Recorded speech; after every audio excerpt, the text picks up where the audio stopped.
guys, what's going on? This is Moses, Cruz Automotive. Let you guys know, episode 2 on Under the Hood podcast. Hey, David Sarmiento, we're back at it again, guys. We're going to keep on going. We're going to keep on digging. This is what we want to do. We're going to make this happen. Hopefully you guys can see episode 1. We do recognize people have been seeing our videos. We love it. Please follow, subscribe, and comment. Any questions, let me know. We do have a few questions we'll address at the end.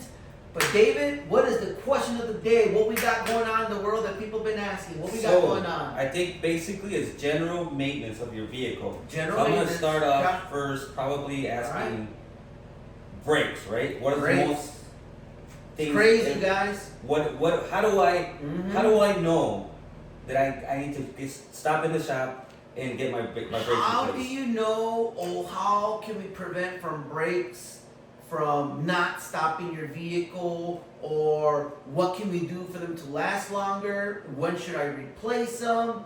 What are the indications of how far I need to go, right? Right. Okay, so this is a great question. I hear it a lot. I'm gonna start like always, guys, okay?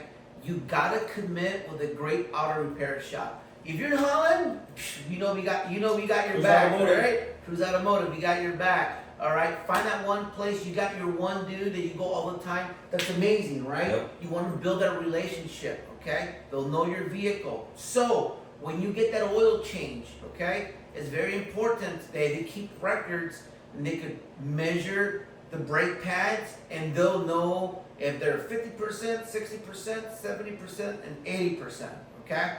Moving forward, how do you know, right? Well, one is if someone looks at it, they'll prevent it. Hey, Joven, you're at 30%. You know, before it starts eating the brake rotor, we recommend them changing them out. Because you don't want to get to the point where the rotor is getting all torn out. Yes. So severe would be you hear squeaking noises and squealing noises. So that would be the answer there. So sometimes, now check this out, Joven. Sometimes you could have a squeaky brake pad, and it doesn't mean they're bad. Right. Okay. Sometimes the material of the brake pad or the brake dust, it floats between the pad and the rotor, and you get a little squeaky noise. Also the weather. So if it's 120 degrees outside, your rotors get a little glazed, and you hit the brake, it's gonna squeak a little. Okay. There are some extremely well built brake pads. They're like little to no squeaky, which are ceramic. Just ceramic. Okay. Some vehicles, like heavy vehicles that require like a semi-metallic, they have metal material. They do brake better, but they tend to squeak more and throw more dust. So there's pros and cons, but your vehicle does require a certain set of brake pads. So those ones that create more dust, does it also wear out faster? Yes, they do wear out faster because it also helps stop the vehicle quicker. So again, there's pros and cons. Right. Okay, it's kind of like a sprint runner. Have you seen a sprinter? They're buff, bro. Yeah. Huge legs, but they're only sprinters. They That's can only it, go right? so The long guys, like the guys Yeah. that could run like for 20, 30, 100 miles, they're thin. Yeah. right? Lightweight. Brake pads Yeah. are kind of like that. The semi-metallics are the sprinters. They're the big boys. Yeah. Ceramics are for the long haul, the long run. Hey, I'm not going to stop as well, but I am quiet, I am smoother, and I'm going to last longer. But it really, at the end of the day, it's whatever the manufacturer recommends for your vehicle. So use the specified brake pad for your vehicle. Well, would it depend too also if you're doing a lot of towing, or even like a small SUV, if you're towing, I don't know, jet skis or something. Yeah, absolutely. So yes, so if you have a Chevy truck or an SUV, and like you like to go outdoors, you have a trailer. Yep. So it's a great idea to ask your technician, your mechanic, your brake specialist, and say, hey, just want to let you know that my SUV, I pull trailers, I pull this quad, I do this, I do that. They will help you select a brake pad for it. And there are options. There are like fleet brake pad options for your vehicle. I'm not going to say all of them do, but the majority do have that option if you want the extra braking power. But just remember, you are going to see a little bit more brake dust. It might be a little bit more squealy, but I'll let you know it is a night and day difference when it comes to stopping power. So yes, ask your technician what's the correct brake pad for your vehicle, and if you're doing something extra, you want a little bit more, they should help you out with something extra. So there isn't, so like oil is like 3,000 miles, right? Mm-hmm.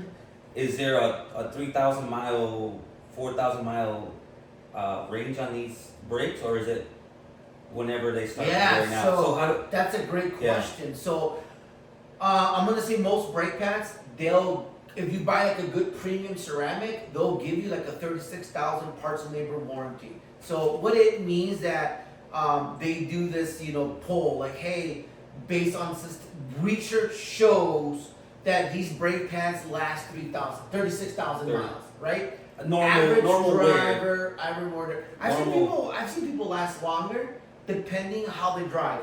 So this is cool, watch. If you're a highway driver and you drive a lot down the highway, they will last way longer than the city. Yeah, stop and go. Stop, go, stop, go, stop, go. Makes sense. Hot, heat, contraption. It just wears out the brake pad faster than you're down the highway, right? So there is. So now if you buy a super less inexpensive brake pad, they don't last that long. Yeah. They don't last long. So this is again where we come with the whole price. You think cheap, you're gonna receive cheap. Okay? Well, yeah, because then you're gonna end up changing it so twice or I'm two gonna more give an times. example, like one of the big chain stores. Oh, they're lifetime warranty brake pads, or lifetime warranty brake pads. It doesn't mean it's gonna last a lifetime. And That's most true. of them are limited lifetime. Technically, if you read it, you're supposed to get only one free replacement. But a lot of these places, just to make the customer happy, they'll give you as much as they want. But in reality, it's a one time only. It really is. And they don't last long. I've seen people change them every 6 to 8 months. Reality. It's crazy. But it's because they're cheap. It's the mentality of like, it was only $25. I beat the system. But now you're spending another $25. Bro, it makes no sense. to Like, do it again. okay, now you're gonna spend a Sunday. You're gonna change your brake pad 5 times more than the average guy. It really is. Because if you do it twice a year, twice a year for 3 years, that's 6 times. And if you use the ceramic brake pads, well then you do them once every 36,000. But that's the average, right? A lot of it depends if you tow, your pool, if you're taking the kids to school, soccer. A lot of these things determine how the brake pads are gonna wear out. So there's not an exact. Yeah, because I'm sure everyone's different. Like my dad goes through brakes hardly ever because he doesn't really go anywhere. And you know what I mean? Yeah, and and a lot of it too is like the way you drive. Yeah. If you're the type of guy that you slow down, you take a time, you don't ride on the brake pad, they tend to last longer. They're So it's heartbreaking. difficult to give you an exact, but I could give you something close to it. But back to knowing how to replace them. Number one, have someone to check them. Every time you change your oil. So if you change your oil every 3 or every 5,000 miles, check it every 3 to 5,000 miles to see how they wear out. So once you close to that 30% range, I like 30%. 30%. 30% is great. Replace them because they haven't dug into the rotor yet. And you might be able to ride a whole nother set of brake pads without replacing the brake rotor. So when you replace your brakes, your brake pads, Mm-hmm. do you also replace the rotor at the same time, or does the rotor have a longer lifespan? That's a great question. Good. So a lot of it determines on your brake technician or your mechanic. Number one, driving down the road. Do you feel it vibrate when you hit the brake pedal? That's an indication your brake rotors are warped. Okay? So you could have brake pads that are 50, 60, 70% and have But brake it's pulsation. shaky. Yes. So then your brake rotors are warped. Now, I remember back in the old days, and some places still do them, where they could turn them or grind them to make them flat. Oh yeah. You could mill them or you could turn them. They call them turning, which is these little metal triangle cutters that make the surface flat. So they just basically They resurface it. take away the vibration, right? Because the metal's twisted. Now, how often can you do that on There's a specification on it. how So thick it has yes, to be? there'll be a book that'll tell you, hey, this thing could be X amount, and you could only take away so much material. Yeah, okay? before it's Well, if you take off too much metal, It's- then it's gonna get hot really quick. You're gonna decrease braking power, and it's gonna create the vibration sooner. Yeah. All right. Nowadays, brake rotors are so affordable. You're better off buying new brake rotors. And like again, like we do, we offer a 3-year parts and labor warranty on brake pads and brake rotors. I mean, you can't beat that. Yeah. You know, especially with our no BS policy. All right. Take advantage of it. Hey, take advantage of it. So again, find the right shop and all that stuff. Yeah. So if your brake rotors are vibrating and you're at 60-70%, we do change the new brake rotors, and we do put new brake pads on them. Why do we put new brake pads? Because we want new flat pads New and on new flat rotors, Makes so sense. they all wear out, right? Because the old brake rotors or brake pads, should I say, the old brake pads are wearing out with the old brake rotors. So you don't want old brake pads with new brake rotors. A lot of people do that. That's cool, man. If that's what you like doing, that's cool. It's up to you, man. I don't know about you, man, but when I buy new shoes, I like buying new socks. I don't know about you, bro. well, Yeah. at least clean socks, Yeah. right? You're not gonna put your own dirty. I don't know about you, Yeah. bro, but if I went to the gym, I want to take my socks off, shower, put some clean socks before I put my shoes on.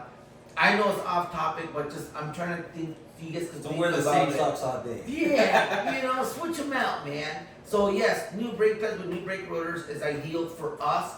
Everybody's gonna have their own opinion. Hey, comment how you guys change your brake rotors and brake pads.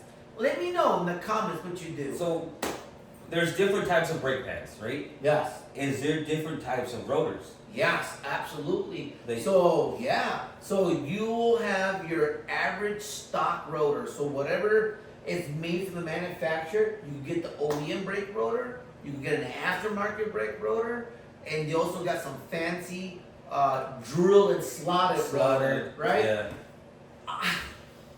My opinion of that, yeah, they look cool. I think it's a little overkill because unless if you're driving it down the drag strip or you're gonna take it down for a track day, there's no need for all that brake rotor. Like drilled, slotted, its purpose is to cool down the brake rotor as fast as possible and get a better bite, right? They use it in the track because stop, go, stop, go, stop, go. 100 miles an hour, 0. 100 miles an hour, 0. That's what the rotor's meant for. You know, it's kind of cool as they sell them to the, imagine having a drill slotted brake rotor on a 1999 Toyota Camry. 4-cylinder. It's gonna look goddamn cool, right? Yeah. But it's no need, Don't right? forget to paint your calipers red. Don't forget to paint your calipers red. It makes it go faster. Hey, but a little off topic, but there are more options. Yeah. Hey, you buy you do you, whatever you want to do. It's your So money. basically, so like those are more specialized rotors. Yeah. Like if you're, I've seen them on like overlanders where people are like they're stacking their vehicles with a tent. They got so much weight that they need stopping power, right? Now you're using it for a purpose or for its intent, right? Drill slotted. I mean, you probably can't see my bike, but my bike got drill slotted brake rotors. But I mean, this thing got 180 horsepower. And she could do 150 miles an hour. You want that, right? You want stop. You want stopping power. Yeah. I mean, if your Toyota does 150 miles an hour, then yeah. And if you're constantly driving that fast, you right. probably shouldn't. But you should probably. You shouldn't, guys. Be safe. But drive in the track and your local quarter-mile drag strip. That's safe. Use your belts and all that stuff, right? But yes, there's different rotors with different intents. So do the research, look for it, ask your technician, ask your brake guy. I'm doing this. What do you recommend? Hopefully, the correct guy will guide you correctly, right? But yes, using all the original stuff is more than plenty. You can upgrade it if you like. Maybe it's for aesthetics to make it cool, or maybe you do want the extra stopping power, right? But it does require more maintenance, okay? So then they cost more money. Does the so let's say somebody neglects for changing their brakes. Yes. You scrape the rotors. So does that do any damage to the caliper itself too, or just? So if you drove it, you live a busy life. Oh my God, I can't stop. You're the person that doesn't take the shop until it's like bleeding fluid, it doesn't move, and then you call the tow truck, you're that person, you're that guy. We see a lot of it. I have nothing against it. It's cool. But that's when you start spending the money, man. Because you damage the rotors that we talked about. You damage the brake pads that we talked about. Now there's more hydraulic components that go in there. They call brake calipers, like you said. Hey guys, Google brake calipers. You can look at a picture so you see what I'm talking about. There's a hydraulic piston that goes in and out. It squeezes the pads and the rotors while it's spinning. Friction, heat, science, boom, it stops, right? Without it, your car won't stop, okay? Now you're talking about potential thousands. Wow. Yeah, I mean, we've had a guy here with this Chevy Impala. I mean, he needed everything, the hoses, the calipers, the pads, the rotors. Man, just for brakes. Dude, it's like, I think he was close to, $1,800 worth of damage. Oh. When a typical brake rotor, brake pad here at the shop, it depends on the vehicle, but they start around $780 and then no more than $890 depending on the vehicle and the most common vehicles. So it's like almost twice. Yeah, and not to mention the tow bill, and not to mention So you they had and a your tow- family had are a tow- stuck. Yeah. The inconvenience of getting picked up. I mean, you gotta lose a day of work. All of this could be prevented if you build a relationship with your technician, with a shop. They keep an eye on it, they take a look at it, and then based on their findings, trust them. Or even if you do it yourself, check your brakes as you're checking your oil. Let's go with the people that do it on your own. I love those people. Mwah! You're my people, guys. We're all gearheads, no matter where you're at, your house, your garage, your hands, your nails got, dirt in between them. You're my people. We're all the same, we're part of the same community. Okay, I love that. Even in your home, it's your wife's car, your partner's car, whomever's car. Your dad taking care of your daughters, your son, whomever. Dude, take off a wheel. Zip it off. I mean, you're doing the oil change anyways. Zip off the wheel, take a peek at it. Invest in these, they call brake pads. There's like a caliper. I should have brought it here. It'll be red, yellow, and green, Devin. And then depending on what color it is, you tend to know when to replace it. Oh, And okay. it's pretty common sense, Yeah. And like someone like you, like David, that can do his own things, bro, you could knock that out real quick. Yeah. And then if they're about 30%, you don't have to worry about changing the rotors. You can zip them off, right? Go to your So local that's store. the best bet is to change them 30%, get them out of the way We so do that them you at 30. Yeah. Yeah, we do them at 30. That's kind of like our rule. our safe zone, yeah. Yeah, that's kind of our rule. That's when we start doing the recommendations. Yeah. You could, some places say 20, some people say 10, some people wait till they grind. You do you. So, right? This is just a suggestion. Does the brake pad wear out faster at a certain point? You know what I mean? Yeah. So which I can understand why the 30%, because if at 30% it's gonna take you, That is a great question. I love that question 100 so miles, much. and then it's gonna be down to the bolts. I'm gonna phrase it and frame it in David's good ass question. If you only have 30% of brake material, does it mean that's gonna wear out faster because you have less material to stop the vehicle? Right. It's not the same as 100, right? So the question would be, yeah, you have less material to stop the vehicle. So what's gonna happen? They're gonna get more of a beating. They're gonna get hot quicker because it can't dissipate the heat as quick, right? So that 30% is gonna go down. It's gonna go down. It's not gonna last you. Oh yeah, it's not gonna last like 100%, obviously, right? Right. So 30% is gonna last less. So there's potential like it won't last you till your next 3,000 I'll go miles. something crazier. I've seen brake pads at 30%, and we've seen the actual brake pad, the actual lining fall off.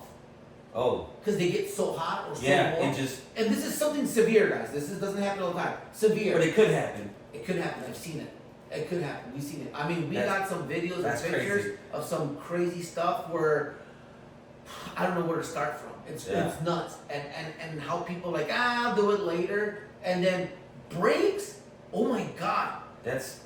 You need to stop your vehicle. Yeah. It's so darn important. Yeah. Like I don't know how critical it is, but It's super critical. Mean, it is number one thing. You gotta have good brakes. Yeah. Man. If you move, you have to be able to stop. Gotta have great brakes, guys. You gotta have great brakes. Maintenance on brakes, especially is great. for highway drivers. Yeah. Man. And then if you're the guy, and stop and go. I mean, it just. Well, stop and go, or and dude, just think about this. You got your wife, and your kids. Yeah. How important brakes are to you? Yeah. I don't know about you, but they mean everything. Yeah. What does your family mean to you? Everything. Yeah. So what is $700? Or if you do it on your own? I mean, what's $90 or $80 and half a day? It's nothing. Yeah, weekend. I mean, weekend warrior, man. Yeah. I mean, you're the guy that you do your own maintenance, man. Good for you, man. I love it. I'm glad that this information could help you out too as well. Another thing too, when you do your brake pads, make sure you clean the bracket where the pads go into. There's a bracket, it's called brake caliper, where the brake pads kind of hold on to. Clean them. Yeah. Get a file, clean them down, get some sandpaper, make sure there's no rust, right? Put the new anti-rattle springs. Lube. They sell special lube. Yeah. Okay? Brake caliper, synthetic lube by Permatex is the one that we use. Amazing stuff. Okay. Make sure where there's metal contact, you got lube. You got lube on it. You gotta have that grease in there. It's gonna help the squeaking from not being all squeaky. Yeah. The main thing, the guide pin bolts, these bolts that where it makes the calipers move. Yep. Clean them.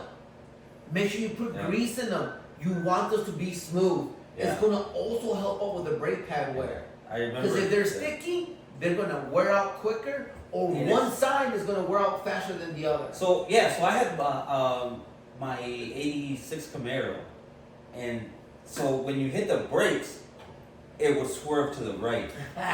Yeah. It would swerve. I mean, and it sucks because you're going down 40, 45 miles an hour and you hit it. It's So that's a great question. Hey Moses, why does my car pull hard to the right when I hit the brake? Quite a few things. Something's locking up. Yep. Brake caliper, one of them's locking up. The guide pins are stuck, or the brake hoses are bad, right? So it's one of those things that does take time to diagnose to figure out the issue. But it's definitely a brake issue, because imagine doing 70 miles an hour and you get a brake. I mean, you needed to hold down. You better hold that thing down, because again, that's you're risking your life. Yeah. Literally. I mean, I know it might sound like fun and games. I know there's people out there like, well, my brake pedal's to the floor, ha ha ha. Yeah, it's not funny until you kill somebody, or you kill yourself, or you injure yourself. I mean, I don't want to go too extreme, guys. But I mean, that's kind of what we got going on for brakes. Comment, subscribe, let us know more. Joe, how you changing, man? Yeah. Oh yeah. Give some comments on you guys changing it.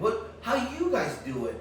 Tell us about your stories, what you guys going on. And you got any more questions? Let us know. So I'm gonna jump in. So all that braking, right? Especially stop and go. Yeah. Your car's doing this. Okay. So your shocks, your struts, your suspension. Oh my God. Dude, it's crazy how people don't change their shocks or struts, and it does affect your braking. Oh, does it? Absolutely, it does. Shocks and or struts, front or rear, right? Yep. Or you have struts or shocks all the way around. It helps distribute the weight of the vehicle. If you have a bad strut and you just go and you hit the brake, it literally just launches all the weight. Pop! So you got all the weight on your. It just whop, right? But if you got shocks and struts that are brand new and they're equalizing it, it's less this and it's more smoother. So Monroe Shocks did this about 10 years ago. Came here to the shop, and they brought 2 Chevy Astro vans. Believe it or not, the older Astro vans. Yeah. They had. I remember those. This dude was so awesome. They brought a demo. Hey Moses, we're gonna do a pad outside, and we're gonna do a 50 feet stop with bad shocks and new shocks. They showed the video how the whole van dips and how long it takes to stop. So they'll drive I think it was 35 miles an hour. No, I'm sorry, 45 miles an hour. They go and then just, and then they'll make a little. This is how long it took. Yep. So let's say it stopped 50 feet. Just use a round number. When they brought the other van with their new sensitive track new shocks, dude, it was like half. Wow. It was unbelievable. I couldn't believe it. Even you driving it, if you would drove You it, could feel. you could feel the difference, dude. Like the whole thing would just dip, like, and Yeah. you could feel the whole weight, like, whoa. And with the shocks, it was a lot smoother and it stopped a lot faster. Shocks do affect your braking. Great shocks, great shock struts also contributes in great stopping power. Besides comfort, also the stopping power. It is That's critical. Crazy. Yeah. And I'm going to add one more thing about shocks and struts. You know what also determines your great grip and braking as well? Your tires. Yeah, which are, I mean, if you got bad struts and stuff, I'm sure your tire wear is. All of that is combined. Pads, rotors, shocks, struts, and tires is what contacts your vehicle on the road. Yeah. So if you have a bald tire, you could have drilled, slotted, best rotors, brake pads in the world with new shocks and struts, but if you got bad tires, It's still the same thing. This shit ain't gonna stop. Again, you know, you gotta maintain your tires. It's insane how, I mean, just tires alone, it makes a big difference in even your ride comfort, right? Yeah. Like ride comfort, the way it stops mainly are like the biggest ones. How often can you change your shocks and struts? A lot of it depends on the vehicle. You know, some say every 60,000, some say every 100,000. I've seen cars with 100,000 miles and they still feel good. I've seen cars at 60 and they're leaking. Huh. Yeah, I've seen both ways. Yeah, I've seen both ways. So how do I determine it? I mean, read your manufacturer book. It'll tell you if you want your vehicle to last as long as possible. It'll tell you what to do at every mile. 30K, 60K, 90K, 100K, and so on and so forth. I always will drive it, feel it. If I hear any clunky noises, clunk, clunk, clunk, clunk, clunk, in front, get them done, get them replaced.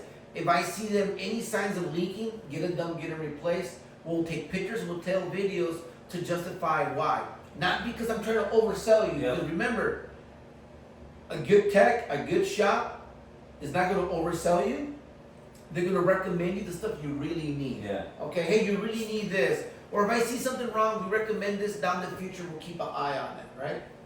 So if you, let's say you have a leaky shock, and I'm sure, you know, it could happen. It could just be a malfunction of the part, right? Yeah. But you say you have, I don't know, 50,000 miles on your car. Mm-hmm. Would you recommend doing both sides? Yes, I would do both sides. Struts and shocks, we always do them in pairs. Okay. Always. We're going to jump with the pads and rotors. Do them in pairs. Yeah. So if one side's grinding, Just do both. Yeah. If you do one caliper, do both calipers. Do them in pairs because it could cause, when you're done, when you hit the brake, you could feel one pull more than the other. Why? Because you got a new caliper, you got an old caliper. Right? There's going to be a difference. Yeah. Okay? Do them in pairs. Tires, you can get away with it in pairs depending on on how much wear you got, but set of fours is the way to go. That's optimal. But what if you have tires are at 70%, 80% and the front one's got trash because of suspension wear? Then do a pair. Don't do one tire, do a pair. Yeah. Because if you do one, I mean, it could also cause the car to turn, it could pull left, pull right. Yeah, because now you have the you have an uneven tire. Yeah. And I'm telling you, your tire could be off by 30 seconds and it will make a difference. Yeah. It really make a slight difference. I'm telling you guys, we've been doing alignments here at the shop for 15 years. We're on our second machine. We've really noticed it and we've become somewhat of suspension experts. So I could claim after 15 years of doing it, using Jim Beam and Hoffman alignments, it's unbelievable. So wheel alignments. So are those? Is that a general maintenance thing too? Yes, it is. So we're gonna go back with the shocks and the struts and the brakes, right? Alignment as well. Okay. So if you do your tires, always get them realigned. Always get them realigned. Okay. Tires are new. They have a different angle. It's gonna hit the pavement differently. If you have a great high quality alignment machine, you can do those little adjustments that'll make a big difference. The point of this is, yes, we do what we call a alignment audit. our machine has the capability of us rolling the car on our rack with the targets, and it'll audit the alignment.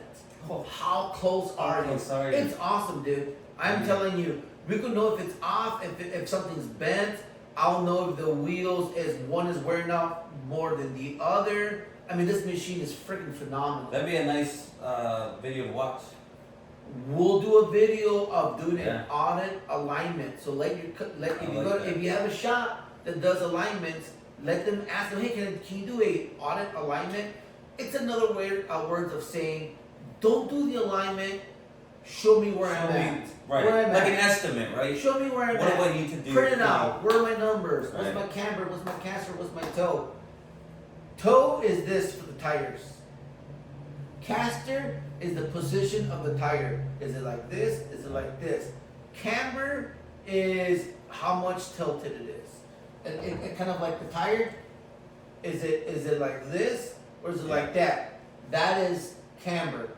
This is toe. Is it like this? Is it like that? Caster is the position of the wheel. Kind of like my motorcycle. The wheel's kind of like forward or like this. That's caster. Yeah. All those three angles need to be adjusted properly to get the best feel, best alignment, best tire wear. So is there a specification for that comes from the manufacturer? It is or? pre-programmed in the system from the manufacturer. Our computer gets updated almost daily with new data, new information. Yeah. We're up to date. If the manufacturer notices like, hey, 1 degree more, 1 degree less for whatever reason, there's a technical service bulletin, they notice tires are wearing out more often, they will give us these updates so we can do the correct adjustments.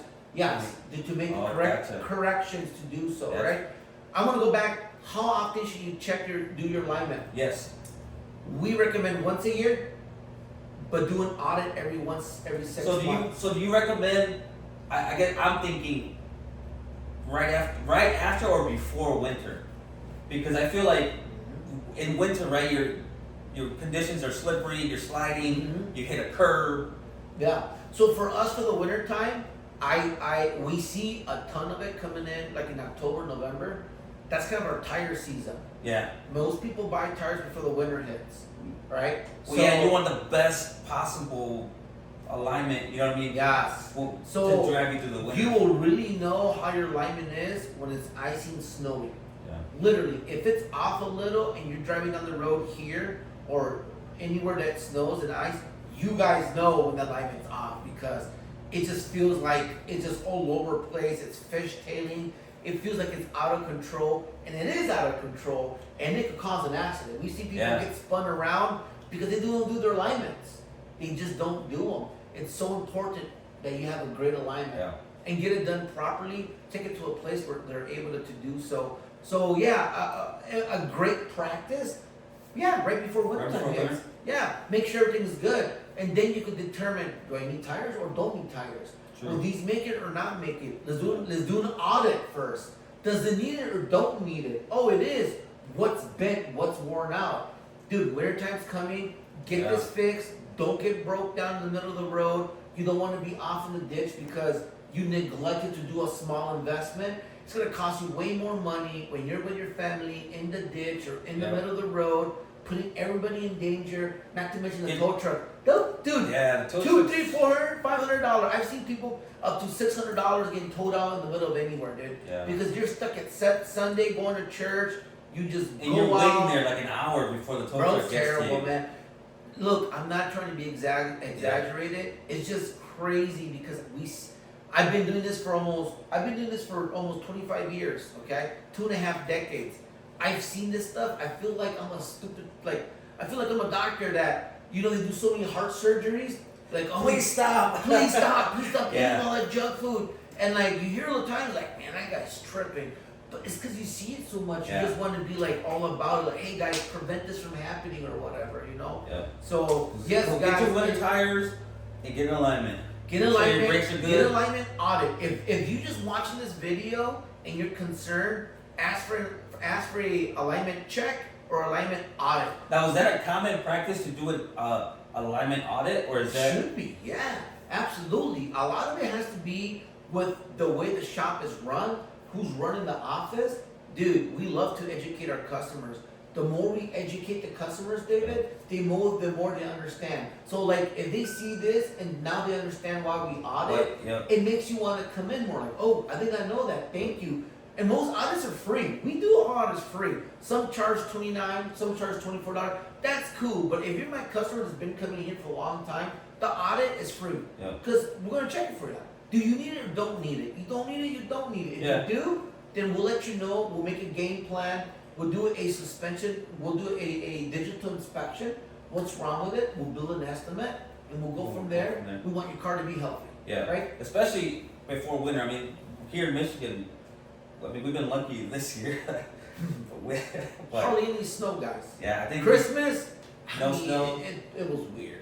Yeah. It was weird. And we got snow today. It was like not. We got no snow. The Lions are winning. What the hell's going on? The Lions are winning, guys. What's going on there? So, but yeah, David, I mean, great questions. Loving asking. Hey, guys, want to let you guys know, these questions David's asking me, a lot of people ask us these questions. He's representing everybody out there. I'm trying to explain them as easy, as smoothly as possible. Any questions, any comments, let us know. You know, let's make this happen. David, what else you got? So speaking of winter, right? Speaking So we of want to winter. make sure everything's hunky-dory for winter. Yes. Coolant. Coolant. When should we be checking for coolant? Yeah. How often should you be doing a coolant change or a flush? Yeah. And if you're adding coolant, because I gotta ask somebody at work, if you're adding coolant to your car, how often is too much? And is there a bigger problem? That is a great question. You know what I mean? There's a lot to address there. So I'm gonna start from this. So I'm gonna start with your co-worker from work. This is I'm gonna answer your question. What kind of coolant should I add in my vehicle? Okay, David, let her know this. Let her watch this video. Every vehicle does have a certain kind and color of antifreeze. Yeah, Subarus are blue. They make an Asian blue, an Asian violet. They make a Euro blue. They make a Euro green, and then they got the domestic version like Dodge, Ford, and Chevy. They do have different coolants. Chevy takes Dex coolant. Now what's the difference between the formulas? The formulas. So, for example, like Volkswagen uses a certain color. They use like that pinkish color, right? The G20. So, the thing is that the material that the engine's made with, the components, the material of the engine, okay, requires a certain antifreeze for it to seal. And for them, is their optimum coolant to dissipate heat so it doesn't overheat and works great when it's so they run well. They run at different temperatures. Different temperatures, different materials. They think this is the best one for my vehicle. This engine needs this coolant. And that'll based on keep the that material. engine running at its optimal peak performance. Yes. Can you mix them? You probably can mix them. I mean, in an emergency cause, maybe, but yeah, can it cause issues? Yeah, I mean it can cause issues. So like some of these GM or Fords, like if you mix them, the gaskets tend to leak. You know, some of them have Teflon in the antifreeze, and they have Teflon in them because these steel layered gaskets require that to seal properly. Okay, so and then some of them have plastic impellers, and they want the antifreeze not to be so acidy, so rough, so it doesn't deteriorate. And they do that because they want the engine block hoses to reduce the deterioration, so it doesn't deteriorate. How often you should change your coolant? Now that's based on the manufacturers. Dude, technology, I've seen some that say 5 years, 100K. Oh wow. 10 years, 150K. Back in the old days, like the green ones, you do them once a year. Yeah. You do them once a year. Yeah, it was once a year do a flush. Once a year flush. How do you know what's now the correct mixture? How much should I put into it? If you don't know how to mix it, buy it that's 50-50. Buy the 50-50. Buy the 50-50. You can't mess it up. If you live where it's really, really cold, there is a formula in the back. You buy the concentrate, then you only mix 30% and 70% because you're like 40, 50 below. They do some little, dude, it gets cold, like Minnesota and them. The way they dilute their antifreeze is like almost 100%.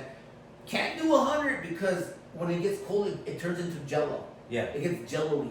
So it has to have some water into it. Okay? Yeah, to make it run. Yeah, so it doesn't get like that jello-y because it's gonna overheat too as well, right?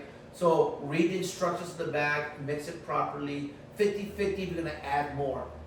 But if you're adding coolant to your vehicle, you shouldn't be adding coolant to your vehicle. So coolant doesn't dissipate. Doesn't dissipate. It doesn't like doesn't evaporate. It's not like engine oil. If your engine is burning oil, you add. Yeah.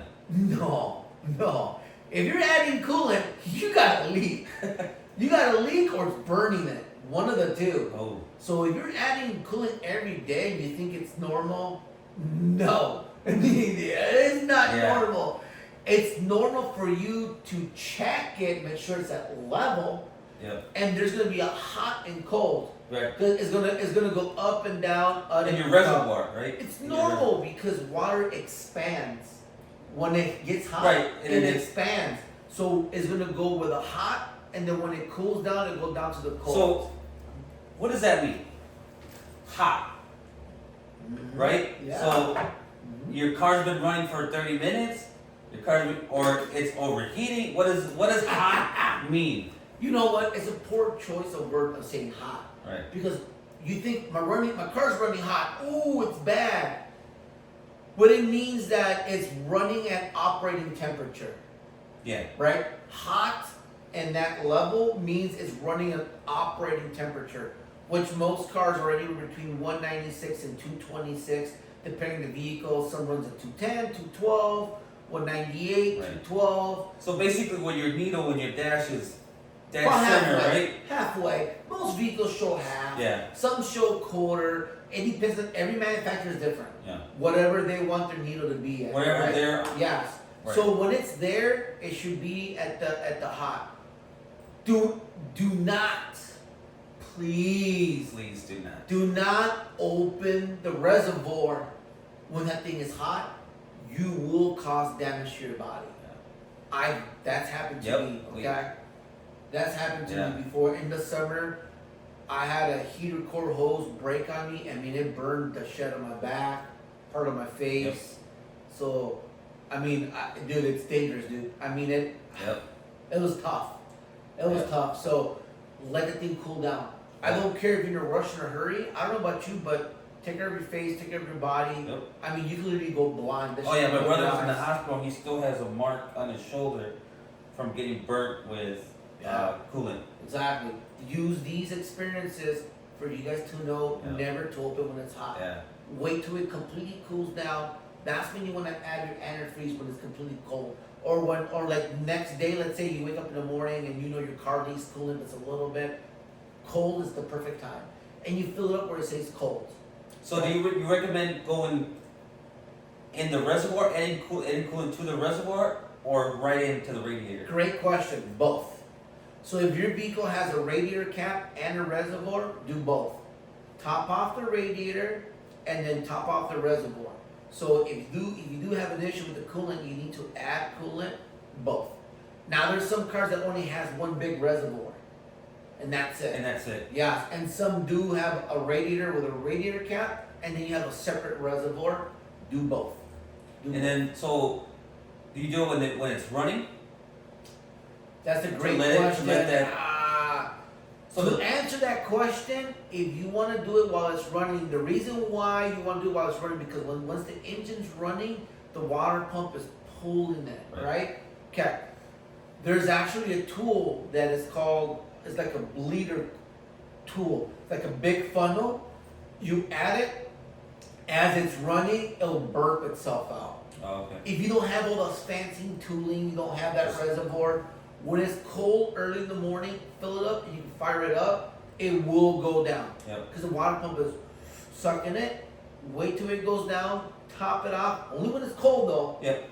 And then turn the cap nice and tight and then fill the reservoir. Too cold. It's a great question. That's how I would do it.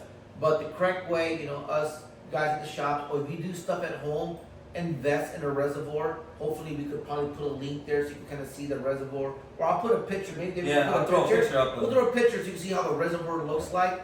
Cool, slick little tool. Everyone should have one at home. It's just a lot safer. It bleeds the coolant system. It takes away the guessing work, where and how much I should put into it. Amazing. And it's not very expensive. So the bleeding toolkit for brakes, Yes. kind of like that. Yeah. So the bleeding for the brakes would be there's multiple ways of doing that, but yeah, for the coolant it's more gravity fed. Oh, so you're pushing the antifreeze, the weight of the and then antifreeze. does it have like like kind of an exhaust port? So No, like no, it really is just a funnel. It looks just like this, and it sits on top of the radiator cap. Let's just say this is the radiator cap. It sits like this. You add your coolant, and then it's above the engine, so gravity will slowly push it down. It's pretty cool. While it's still running and all that stuff. Yeah. It's a cool little tool. It does the majority of all the vehicles, unless if you have like a European vehicle, then you need a different kind of tool. You need something more like a vacuum. It needs to suck everything out and then suck it back in. So, hey guys, if you're doing coolant work, there's some vehicles that are tougher to burp than others or bleed, like European vehicles, Volkswagen vehicles. They use specialty tools to do so. You could do the funnel trick. It just takes way longer. Way longer. You have a little bit more know-how. You gotta remove maybe more hoses and like feed it from the back if you're at home. But if you get the correct tooling, it's a little bit longer process. But and maybe I can show you a picture of that too, so you can see this cool tool that it uses vacuum. That's crazy how all these little things are coming up. Cause like, so even with Crystal's Bronco, so I still have my truck still has, you know, the old school cap. Radiator cap, yeah. So the capless fuel systems. Yeah. There's a funnel that you have to use in order, like if you run out of gas and you want to pour gas in there, you can't just throw that hose in there. So it's another thing too. So that's crazy. We're talking about funnels. He's talking about the gas funnel. So if you have a vehicle that doesn't have a gas cap, right? Yep. It's just literally no gas cap. So let's say you run out of gas and you want to pump gas. You have your little jug. Yeah. It won't allow you to open it up because there's just two little tabs you have to push at the same time. But it's precisely so only when you go to the pump, that nozzle fits in and it opens it up to put gas in it. Most cars should have the funnel in the vehicle. Yeah. If you don't have that funnel, yes, go ahead, David. I was gonna say, make sure you have that funnel in there, just I mean, in case. Yeah, if you don't have that funnel, David, you can go to your local parts store. They do sell universal ones. Oh, they have a universal one? Yes, they do. So it's great. It's not too much money. Yeah. Have one in the vehicle just in case, because no one's going to be able to put gas in it without. I didn't know that until you got her vehicle. Yeah, which is great that, and I'm saying a lot of new vehicles don't have that. Yeah. So I mean, like Titi's Bronco, I mean that hazard package. I mean that hazard bag with all those little cool items. So I mean, if you do have a hazard bag, throw one of those. If you don't. Yes, we've been talking about hazard bags too. So it pretty much has the basics, jumper box, cables, gloves, zip ties. Look at our previous podcast. Yep, our first podcast. Yep. We spoke about it. This is our second podcast. We have another one that's like. We made a video, like it's a 12-minute long video or so. Yes, we got other videos are like 10, 12 minutes, specific questions. Check it out. It kind of shows what it is. It kind of ties in with this guy. So we love it if you guys watch it. Watch our videos, subscribe, like. Look at the videos. They're very informative. If you didn't knew about having, if your vehicle does not have a gas cap and didn't know you need a special funnel, now you know. Now you know. This brought you, this video just brought value to your time. Yep. Go to your parts store and say, hey, my car doesn't have a gas cap. I heard there's a funnel for those kind of vehicles. They will sell it to you. Or check it out. Check maybe it's in your in the back of your car and where that spare tire is. Maybe your car has it and you don't even know about it. So you don't even have to buy one. So check out the spare tire or in the back of the vehicle, there might be a little spot where it has like tools to remove the tire. Maybe it's in there. I don't know. I can't answer the question without knowing the make, model, year, Correct, vehicle, and yeah. stuff. So, but yeah, David, what else you got? We were in the coolant realm, and you talking about videos. Yeah. So on Instagram, check out Cruz Automotive _ at Instagram. Yo. He's got a video about windshield washer fluid. Yeah, windshield washer fluid. So does that have a specific? Cause I know you mentioned the Rain-X. Guys, check us out, Cruz Automotive _ We got Instagram. When you get our Instagram account, look at our videos. We got videos that got over 600,000 views, literally. I mean, we're killing it. Go to our link. Our link has a landing page. Go there. You could easily access these videos, okay? Please access the videos. Follow us under the hood. On YouTube, it is Cruz Automotive. Just click our logo. You'll see all our videos. This is the Under the Hood podcast. So I made a video about the washer fluid because my daughter asked me, Dad, what kind of fluid should I ask? What kind of fluid should I add in my vehicle? From what I know, it's really preference. There is no one specific for the vehicle. Okay. The most common is the old school blue. I mean, Yeah. you can't go wrong with the yeah. And why the blue? Because it's the most inexpensive. Yeah. All it is some water and alcohol. That's what's in it. Yeah. That's what helps it make it look clean, breaks the grime. I use the Rain-X, the 2-to-1 season one. Yeah. The reason why I use that one because one is that for the ice, it does help melt the ice. Yeah. It really does. Two, it makes the windshield really nice and clean. And it has that Rain-X chemical that just cleans the windshield. Yeah. Dude, my wiper broke like a couple of weeks ago off my Dodge. I swear that I drove with no wipers, and that Rain-X was just like, it was so cool, man. Yeah, I would definitely recommend the Rain-X too. I mean, yeah. Shout outs to Rain-X. Hopefully you guys hear this video. Yeah, you want to sponsor some one of our products. podcasts? Hey, come on now. So I don't know. Is there an additive that you can add, like a Rain-X additive? I've never. I think so. I don't know. Because I know, like, if you have like old school blue, I don't know that you can add. Well, I know they do sell these. They do sell a Rain-X where you can just throw it on there. Yeah, you're supposed to clean the windshield very well, wipe it down, and then you add their Rain-X product on top of it, let it sit, and it's like, I guess it's like a nice clear coat on the windshield, and that's what it is. So I've seen a lot of these like ceramic coatings even for your windows and stuff like that. Where we did that once on one of our vehicles, Ellie's Ford. It's like a blue gel they put on, like a ceramic coating. There's some place that charge like $350, $250 for it. I went to Napa and I found that same product. I think it was like $40 or $50. you just do it yourself. A big bottle, you can do it yourself. Yeah. Really, it's just that people don't know about it. Yep. I mean, I get it. It's business. If I'm not gonna against, I mean, do you? But I think the better way to do is just have the Rain-X brand. Dude, it's already in there. So if you have I recommend having a membership with a car wash. I do. I wash my truck 2 or 3 times a week. Here, because of the salt and stuff. 1, it keeps it clean. 2, it keeps the windshield clean. Yeah. So a clean windshield means clear view. That's what you want, a clean windshield. If it's not clean, wipe it down. Clean it. Get some Windex, clean it. It's night and day difference when you have a clean windshield. Big time. Yeah. And great wipers, make the investment in great wipers. Well, we live here, you want great wipers. You want an all-weather wiper, kind of like a beam type of style of a wiper blade. It hugs the windshield. They're against snow, ice, water. They clean well. I mean, there's some wipers where it uses the wind to its advantage to push the wiper against the windshield to get a better swipe. You can buy cheap wipers. I mean, that's fine, you know. But again, I tell everybody the same thing. You get what you pay for. Cheap. I know this guy that could paint a whole car for $1,500. But you get orange peel everywhere. You're gonna get a $1,500 job, and I see people that get pissed. Boy, you painted my whole car, and dude, he charge you $1,500. Yeah. If you what go do you with expect? Bro, if you go with a pro, they're gonna charge you between $4,000 to $7,000. My son's car, little Mo's car. I mean, we went. They wanted $6,000.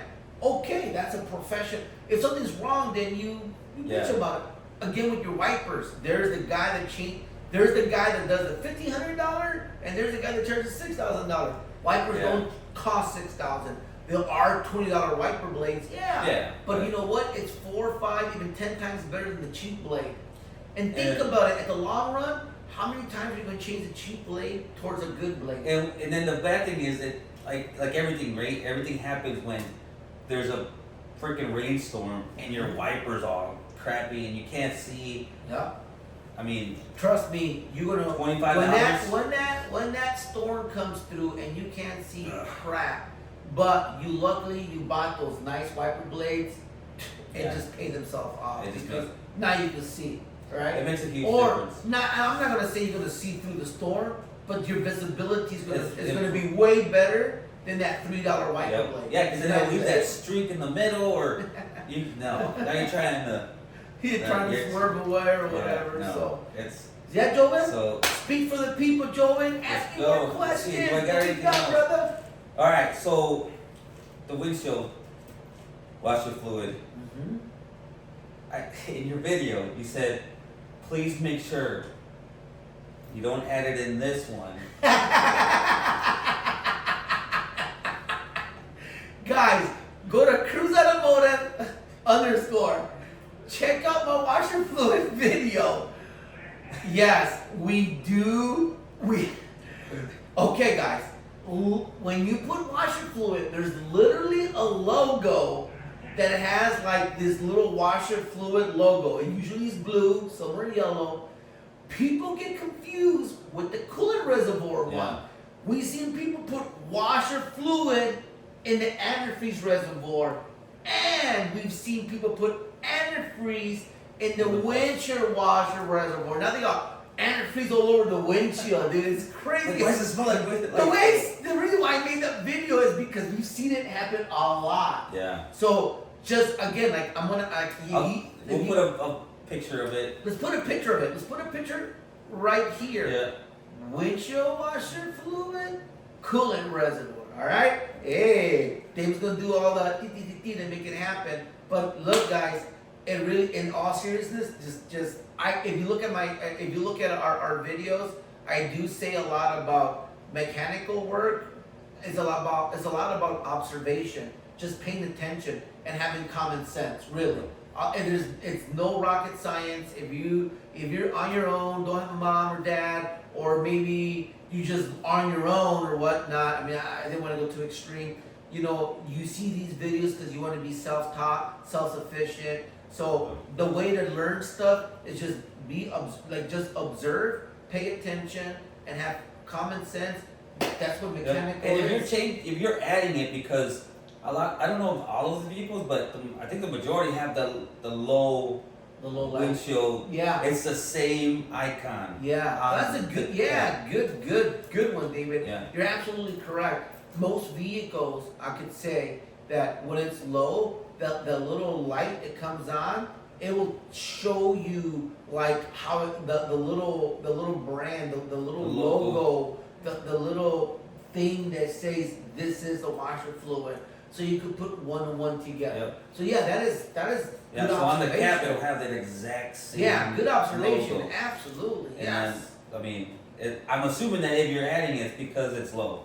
Yeah, so washer fluid does wear out. Obviously, we use it all the time. Especially winter, summer. I mean, you're in the mud or whatever, you use washer fluid. Yeah, I usually buy a few during winter. Yeah, just so I can keep them in the garage. I have one in my truck. My daughter has one in her car.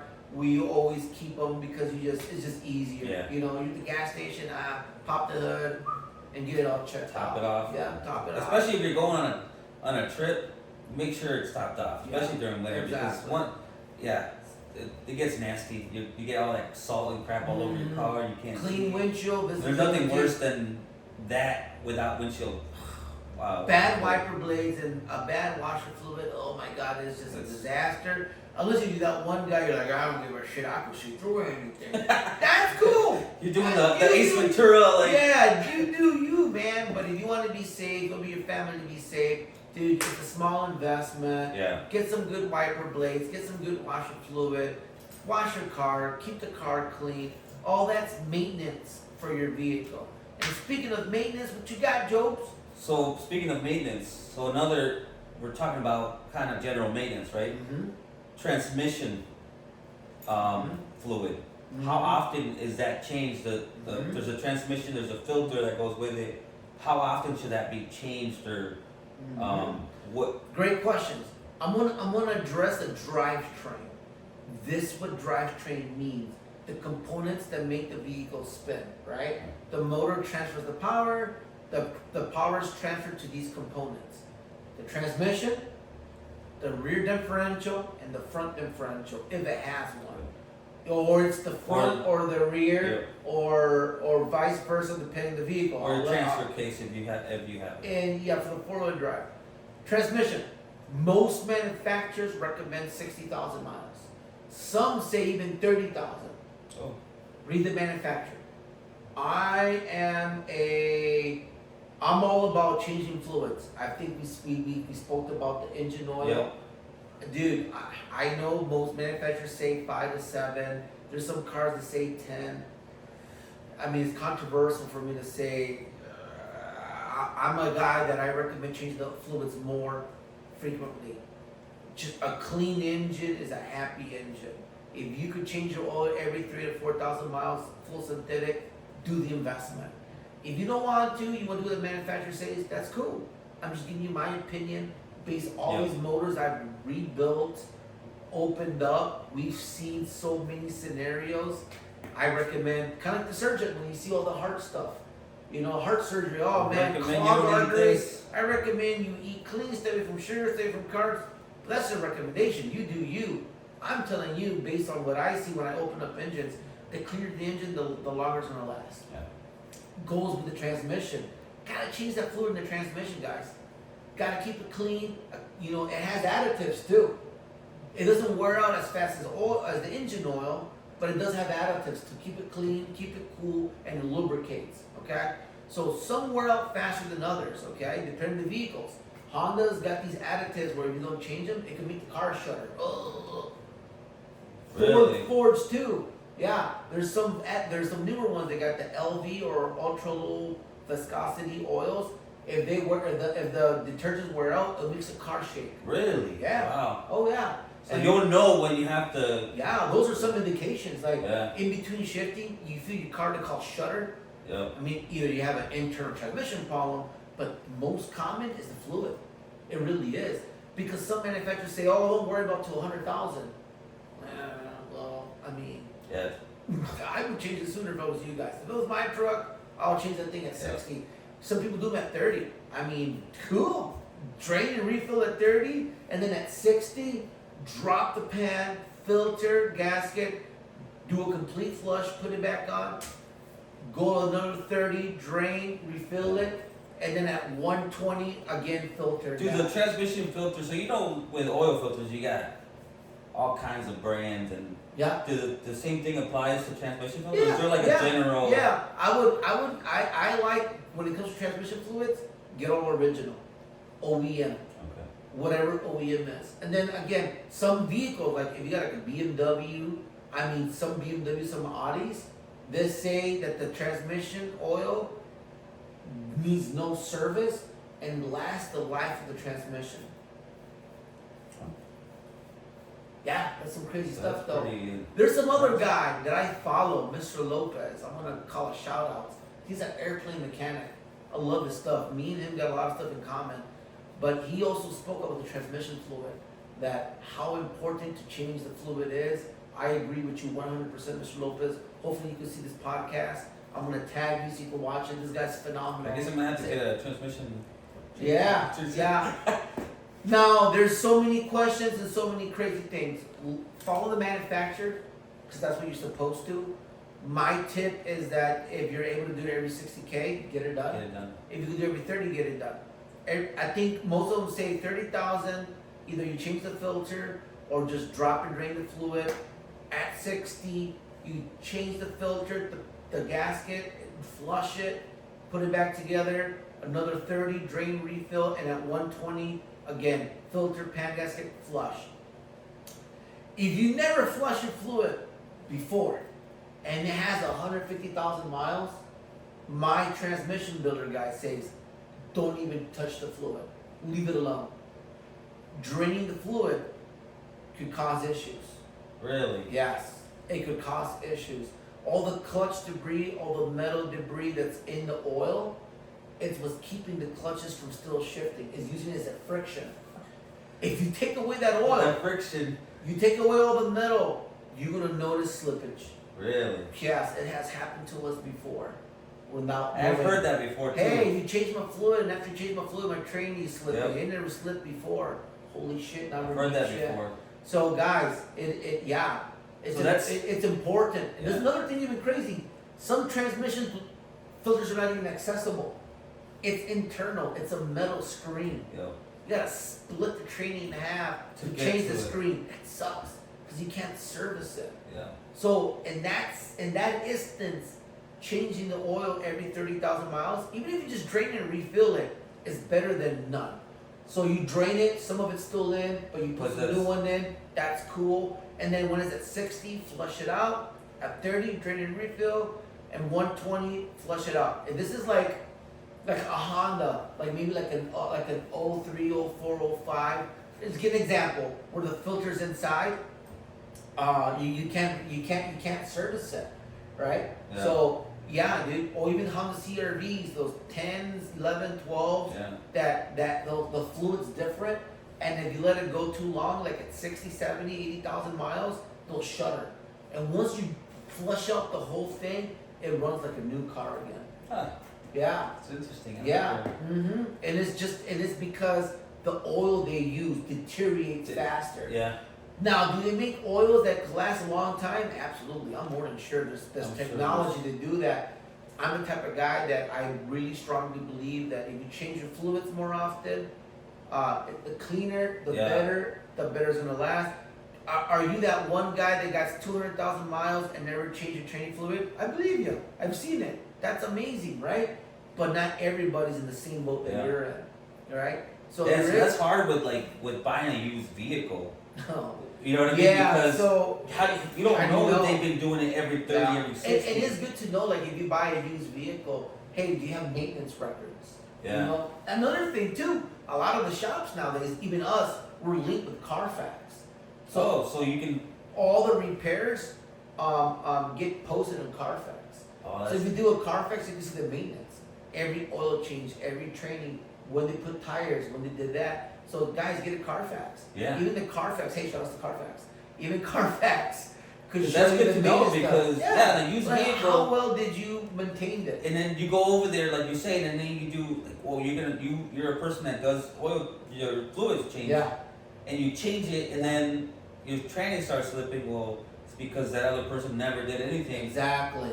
Now you're you're SOL, right? Now you're in a tough scenario, but I mean, I even heard the story since when I was with my instructors, you know, that they said that even these guys were mechanics since the 70s, you know. They were saying that the transmission fluid, he did an old school Ford, changed the fluid, he drained it in a pan, and it started slipping. Customers started slipping. Mr. I mean, great instructor here at the tech center here in Holland, Michigan. And what he did is that he drained he drained the new fluid he put in. Luckily, he still had the old fluid. He literally put the old fluid in back to training, and it ran perfect like the way it was. Man. This is a guy that's been doing it for the longest time, Mr. I. I'm gonna have Mr. I here to share a story with us. Yeah. We'll put a chair in the middle so he can talk to us and just so you can confirm this crazy story. This guy's been doing it for so long. It's amazing hearing people with experience. Yeah. So, and let us know if you have any. I mean, has this ever happened to you? Do you know somebody that changed the fluid and had transmission issues? If so, leave a comment. Let us know what's going on. Or have you never changed the transmission? Or never changed an air training fluid. If you have, don't change it. Keep driving it. Yeah. Please. So, in the summary, follow the manufacturers, whatever they say. Most of the time, they'll have a nice layout. Right. Every 30, every 60. I can't give you an exact because every car is different, right? but most you can at 30,000 drain it. At 60K, if it's serviceable, filter, pan, flush, because most of them do say every 60,000. Yeah. Yeah. I've seen people, Jack, 30 drains it. At the 60, we did the filter, the pan, and flushed it. And then at the 90, we just drained and refill. And then the 120. Dude, we had a customer, dude, he drove that truck. I mean, within like 2 years, he put 120,000 miles in it. I got a customer that drives about 3,000 to 4,000 miles a month. He has a 2022 Chevy. Well, now he got 36,000 miles. He changes the oil here with us between 3,000 to 4,000 miles. At the dealership, he was doing 7. Dang. Yeah, he's following our kind of our method, and he's cool with it. And the reason why is because his other trucks that he was driving with our method, same way. I mean, he had 0 issue with his vehicles. So, and all his vehicles, he does the same thing as we do, and they notice the difference. Maybe fuel efficiency, cleaner engine, less issue. Yeah. The motor sounds great. It's less quieter. You can't prevent wear and tear, but you can extend life. Right. I could be 45 or I could be 40, whatever I am right now, and it doesn't mean that I eat right and work out. It means I'm gonna last forever. I could die whenever, but at least I'm trying to prevent. Yep. Right? So if God gives me life to live 120, well, I'm gonna do what it takes to live 120. But if God wants to take my life away when I'm 50, well, that's on Him, right? Yep. It's wear and tear. I mean, I don't know. Yeah, it's good. I mean, you're using your body, so it's gonna happen. It's gonna wear out. It's just the wear and tear, preventative quality of life, right? basically. So that's a great topic, the transmission. We can talk about it a lot. There's going to be a lot of mixed, controversial stuff, right? The other one is the differential fluid. Yeah. So if you have like a truck and it's rear wheel drive, let's say, it pulls with the back, to say, right? That differential fluid every 60,000 miles. Yeah, that's kind of the most common I see, every 60K. I've seen people do every 30K as well. You know, It depends on it just depends on the guy, or, you know, he does a lot of towing, he pulls a boat and all that stuff. I mean, if it's severe, every 30. If it's moderate, every 60. Full That goes with the front too? Front as well. And if it's 4-wheel drive, same with the front. If it's severe, drop it at 30,000. Who cares? Yeah. It's a small investment. Keep it clean. Right? Keep it clean. Like you got a boat, maybe you got water going in the lake or whatever, and you're at 30, you just prevented issues or bearings to go bad. I'm telling you, it doesn't hurt anything by changing the fluid sooner than no. Nothing. I mean, so what? You spend $150 or $100 or $80, bro. It's on the long run, right? It's gonna save you thousands in the long run from getting a whole other differential. Yeah, because what would a differential? I mean, it depends on the truck. I mean, a reman differential will be $1,800 to $2,500, depending what it is. Is it posi? Is it electronic? Is it open? Is it Nissan? Is it a Chevy? All these factors determine the cost of the differential if it's new. Okay. If it's used, well, obviously it's gonna be less money. Yeah. Come on, guys, give me a break, right? But changing the oil frequency, dude, I love changing oil sooner. Yeah. You know, we see it. The guys at 40. We'll look at the drain plug, or where you add fluid. I'm like, dude, this thing's dirty. Get it done. Yeah. I'm not trying to oversell you anything. I'm preventing you from things that happen. I'm helping you make your truck last longer. Now, what if you change all the fluids and it wears out? Okay, well, it wore out, things wear out, but it lasted longer. Right? But it lasted longer than when it's supposed to. Yeah. Right? Because all this stuff is predetermined. A lot of manufacturers build cars as 100K the life of the vehicle. Kind of their mindset. Yeah. You know, they build things to last. 100K, that's a long. Yeah, but people drive a lot, man. There's Yeah. people that can do that in Oh no, I don't know, that's 2 years. I mean, I've seen it, man. It's Yeah. crazy. Yeah, it just depends if you travel a lot, right? I mean, if you travel a lot, you're a sales guy. Yeah. I mean, you're hot shotting point A to point B. Yeah. You're a mover. yeah, especially these. I mean, if you're driving a truck, the majority of them are businesses, right? Yeah, Or exactly. people that are Fleet constantly going vehicles fleet that- vehicles. that require more constant maintenance. But if Yeah. you're an average driver, you know, 60K would be fine. Yeah. You know, on a truck or something. Like, hey, it's time for you to drop it down. Boom. And I would do the whole thing. Take the cover off. Wash the cover. Clean it. Clean it wash all it down. Inspect it. Reseal it. Put it back together. Then you're good for another 60K. That's beautiful. That's Yeah. wonderful stuff, man. I don't know about you, but I feels great. So, knowing your and then, feels I mean, kind of going into all that, clean transmission, clean gears, you know what I mean? Your differentials, all the oils are nice. Yeah. Your fuel efficiency is probably gonna be better because everything's running smoother. Well, everything's smoother because so even like the weight of the oil, like it's a specific like you heard of oil 510, 530, 30 weight, 40 Great. weight, yeah. Use the correct oil weight for your vehicle. It will affect fuel efficiency. There's some that are 0-20, and it's to optimize fuel efficiency, right? Less drag, less resistance. They're thinking about resistance. Yeah. Even the oils, less resist. If it's thicker, well, what do you think? It's gonna take more twisting power to spin it. Right. And if it's clean and it's new, what's gonna move like butter, right? I mean, these are common sense, but mainly why you want clean oil is you want to drain all the old stuff out and put new in. It's better for the bearings. It's better for everything. Oil, also the oils absorb moisture. It does absorb moisture. So you want to get rid of that because it could pit your bearings and then just diminish the life of the bearings and the components inside of it. So fluids is super important. I'm gonna say it again. Follow the manufacturers, but do change your oil more often. It's so important. Even like we'll go a little bit next step for the maintenance stuff, like fuel efficiency, right? Yeah. Like additives, gas, they're great. There's a lot of good fuel injection additives. But the modern vehicle has what they call direct injection. It means that these injectors, kind of like a diesel motor, they're inside the cylinder. They're not on top of the valve no more. So before, these fuel injector cleaners will sit on top of the valve and it'll spray the chemical and clean the intake valve to keep it clean. Now you gotta use a different kind of product, BG products. Shout out to BG. They sell one that you put in the throttle body. There's one you put in the fuel tank. And there's one you can put inside the the injectors. Yeah, you could put in the lines and it'll clean the injectors out. It's called a top-end engine cleaner. And when it goes in the engine or where the brake booster goes, it'll suck up the fluid and it'll clean all the air induction part. It'll clean the injector part. And there's one you can put in the gas tank. Yeah.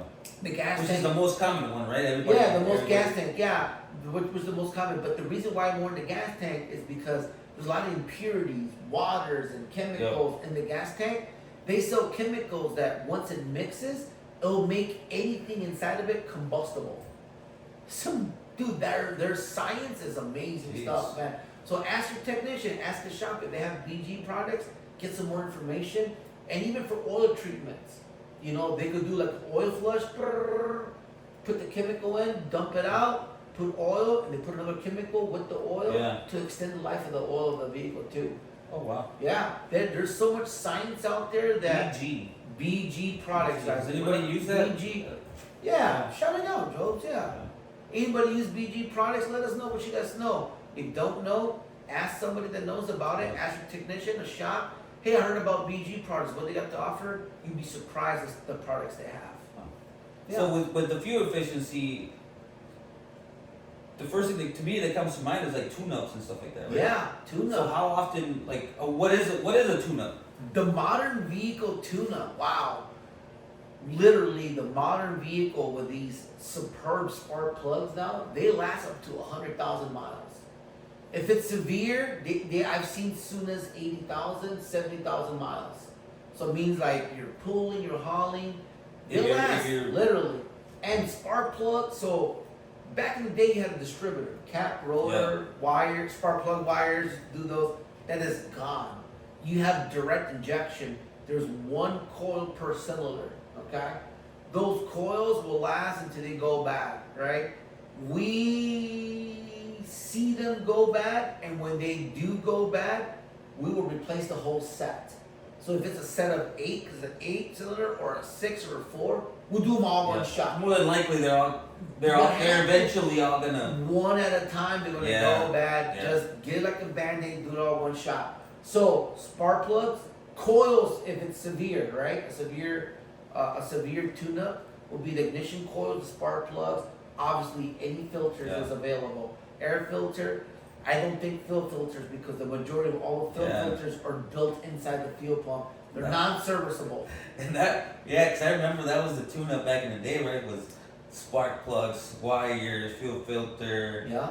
that was what it was. PCV valve. And you would do that more commonly. That if it was a copper plug, you would do that once a year, once every 2 years, depending on the vehicle. Now these vehicles, I mean, they're good for 100,000 miles. I mean, it's unbelievable. Again, with all the technology and all that stuff. But yeah, I mean, we got a customer that we're doing a tune-up on. He got 105,000 miles. The plug's supposed to be gapped at, I think, 60,000. They're probably at, I think, 68 or 70,000, 10,000. It's not bad. Yeah. It's not bad, man. I mean, copper back in the days, I mean, once a year, man. Every 12,000 miles. Yeah. Every 12,000 was like your average tune-up back in the day. So. What about the air filter? Air filter, I recommend every 12,000 miles is the recommendation, is 12,000 miles. So that's a great question because it all depends on your terrain.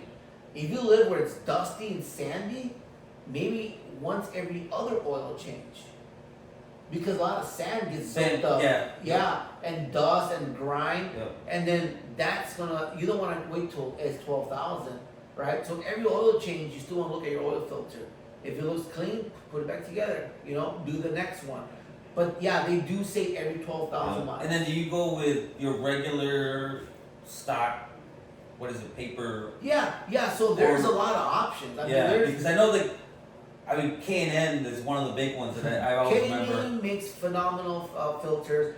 They're known because you can wash them, and they use an oil. Okay, that oil helps trap all the impurities, but at the same time, the way it's built, the mesh, it actually lets more airflow go to the motor and does give a little bit better fuel efficiency. That's so they claim.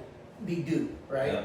Yeah. K&N's like, I think they're up there, right? Yeah. There is great brands like Wix is a very well known brand, and then you can buy house brands from the parts stores that are less money.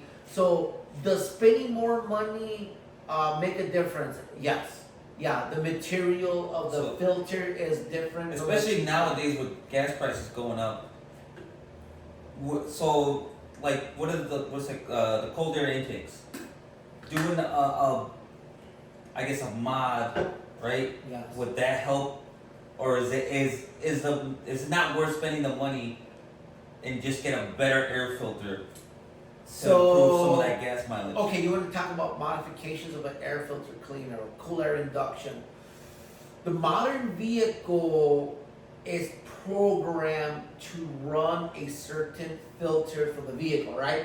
It has the normal housing with a normal filter. When you remove all that and you have a straight shot, well, there's a rush of more air, okay? Most vehicles, computers are sensitive and it's gonna think something's wrong. Why the rush of air? So be careful when you put some of these cool air inductions. You may need a tuner to tune the vehicle to let the computer know, hey, I have more air going through the engine. Please compensate the air to fuel mixture because it could decrease your fuel efficiency. Oh. So even the exhaust, you want a more free flow exhaust system. Yeah. So a lot of these vehicles, newer vehicles, you need to program to let the computer know you're doing these modifications so it knows how to change the parameters so that air cleaner, so you get the best out of it. Right? Some people just put it on and you think it's all good. And some, depending on the year of the vehicle, some are, some ain't. Some will be like, hey, what's going on? Why this? And the parameters are going to be off. Yeah. And most of the K&Ns and stuff like that, they do recommend a programmer, and they'll come with a programmer. And you can have like a fuel saving mode, a fuel economy mode on the programmer. Hey, get more power, get a little bit more of this with this programmer and this filter, and really get the gains. Then your money's worth it. Then your money is worth it. Other than that, so like a better, spending the money on a better regular filter. Yeah. And then doing your. It depends what you want to do, right? I mean, again, if you're hauling a vehicle, you're hauling a trailer, you want a little extra, then invest in a cool air induction, invest in a programmer. That would be the best way to invest your money. If you're an average Joe, everyday driving, put a great old air filter. It's more than plenty. It's more than plenty because your vehicle's engineered from the factory to have a certain fuel mileage. So and then make sure, I mean, obviously, oil changes. Yep, change the oil, change the filters for it to be running like it's supposed to be, right? Yep. You'd be all good to go. Alright. Another one too, guys, tires. Tire pressure. Tire pressure. Bro, if you're running low, that will kill your pressure. If you modify the wheel, if you put a bigger tire, bigger wheel, you're gonna kill your fuel efficiency. Yeah. It really is. So if you're worried about fuel efficiency, use the same tire size, keep the same tire size, make sure your tires are inflated correctly. You can find the tire specs by the driver's side door, David. Yep. There'll be a sticker. I'll tell you the tire size that came with the vehicle and the tire pressure. So make sure you have correct tire pressure because that would also impact your fuel efficiency. Little things add up. Yeah. So make sure everything's tune-up's good. Make sure tune-up's good. Efficiency. Make sure if you're at 100K, make sure you change your plugs. If it needs coils, do it. If it doesn't, it doesn't. Don't change the coils. We would recommend it because you're about that mileage where it's predetermined to wear out, right? So plugs, coils for the modern engine, your air filter, your oil changes, change the fluids in your differential, the transmission based on your manufacturer, the correct oil, the OEM oil, use all the original stuff. It works the best, okay? Your tires, check your tires, struts, shocks. Make sure you use the right antifreeze for your vehicle, right? Yeah. I'm gonna do one shout out. We had a great question from a viewer from our first, one of our videos. Yep. He asked, what is the most common issues of a motor burning oil? It's a great question. I'm gonna keep it simple. The most easiest one, David, is the PCV valve. Okay? Google PCV valve so you know what I'm talking about. Every vehicle has a different valve. So like on your truck, it got that 5.3 V8 Chevy, 5.36062. The left-hand side valve cover, the PCV valve it's integrated inside. If that thing gets plugged, it will burn oil. It will suck oil through and it'll burn oil, and you think it's your engine going on, but it's not. It's the PCV valve. It's such an easy fix. Okay. It could also make your car seep oil, leak oil, because all the pressure is getting built up inside of it is looking where to relieve all the vents, right? It's going to leak through the seals because there's no vents. It needs ventilation because there's moving components. It is to relieve the pressure, kind of like a gas can. Yeah. You need the little breather to let the air out while the liquid's coming out. Yep. There's liquid splashing. There's pistons that moving up and down. Combustion. There's hundreds of things moving around. It's creating air. It needs somewhere to vent. So the PCV valve, what it does, it sucks it out, reburns all the smoke or crankcase, we call it, vapors. If that clogs up, it's going to cause issues. It's going to cause your oil to burn out. The main reason, another one, not changing your oil on time. You're that one guy that changes every 10 to 15,000 miles, dude. Dude, your piston rings, okay, are going to get locked up. They're going to get so dirty, it's not going to be able to swipe down and clean it. Pretty much what it does is going to allow oil to go into the combustion chamber because it's not clean, and it's going to burn it inside of it. That's severe. Or valve guides are worn out, or your valve seals are worn out, right? Again, a lot of this stuff is like lack of oil changes, or just wear and tear, right, guys? I mean, wear and tear, right? But I mean, if you own like a Chevy Equinox 2.4 that are known to burn oil, it's because of the lack of oil changes. That motor requires consistent oil changes. 3.6 clean. Yeah, you see my videos with those 3.6s change I do. We make people change their oil every no more than 4,000 miles to keep it clean. Oh, they say they suck. Well, yeah, because it requires more maintenance. It requires more frequent oil changes. Yeah. So, hey guys, I hope this is a great video. Moses from Cruz Automotive, Cruz Automotive _ check out our Instagram. We got David Sarmiento. Bro, we're going to keep on doing this. We're going to keep on kicking ass. We're going to keep on doing these podcasts. Answer questions. Please subscribe. Let us know how we're doing. Any suggestions? Over and out. David, anything else you want to add? Thanks to whoever's watching, all the viewers. Thank you. Keep watching. Hey, all the viewers, thank you so much. Tacho, my brother, Tech Talk, he's gonna come here Coming soon. up. We're gonna get on his ass to come in soon, be more technical, and we will do the next episode next week. Love you guys. See you guys later, man. See ya.